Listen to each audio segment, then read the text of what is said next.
So if you love steak and don't know how to do it or haven't tried it yet, let me help you out.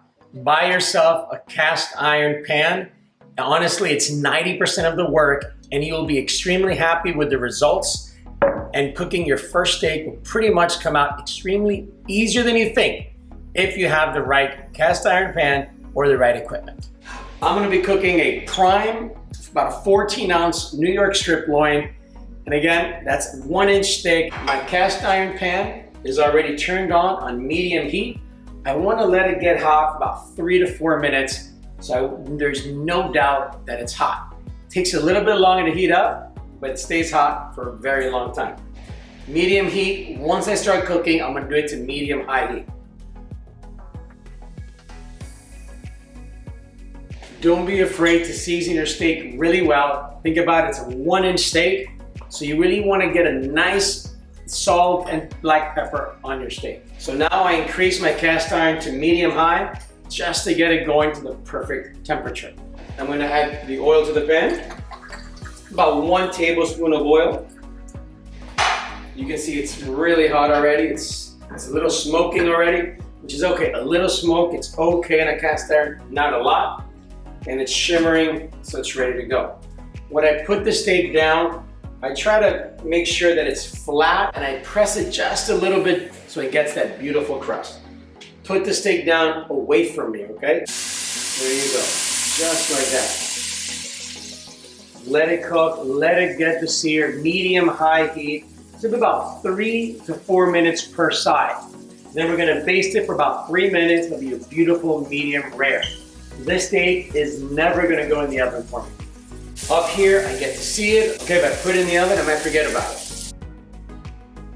All right, so I've been searing it for about 3 minutes. I want to look at it before I flip it. You always want to take a peek before. I don't like using tongs because I think it roughs up the meat too much.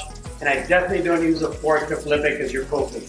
So with my fingers or with a spoon, because I baste with the spoon, I'm looking at it. Oh yeah, it's looking beautiful. I'm going to flip it over in about 15 seconds. And then you're gonna see the crust that I'm talking about. That's what seals it in. I wanna get that crust on the other side when we flip it over. Then when I get it, I'm gonna lower the heat and start basting.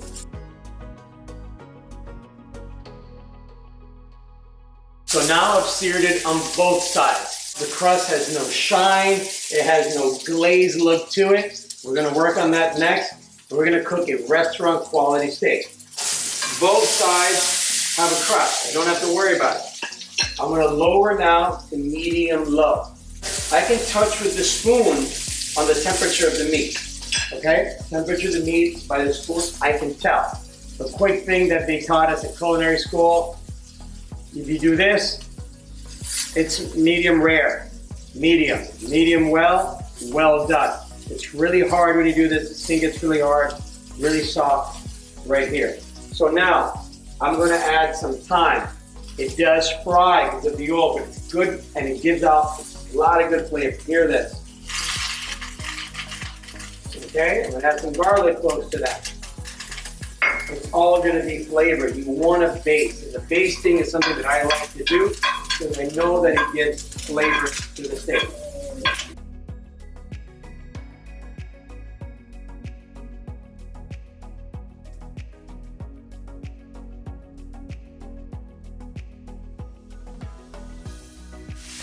The butter is actually browning, but it's not burning. That's why you want to lower it to medium-low.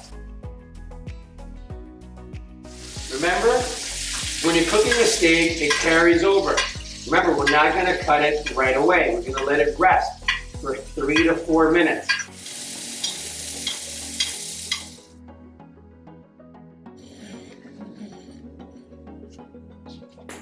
So here's your restaurant quality New York strip prime steak, cooked in a cast iron pan, basted with butter, garlic, and thyme.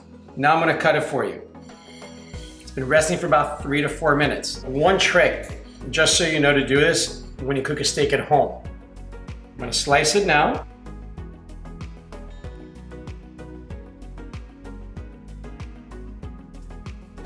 All the juices that were in the plate, I'm gonna pour that all over the meat. So there you go. Cook the steak at home in a cast iron pan, New York strip, in less than 10, 12 minutes.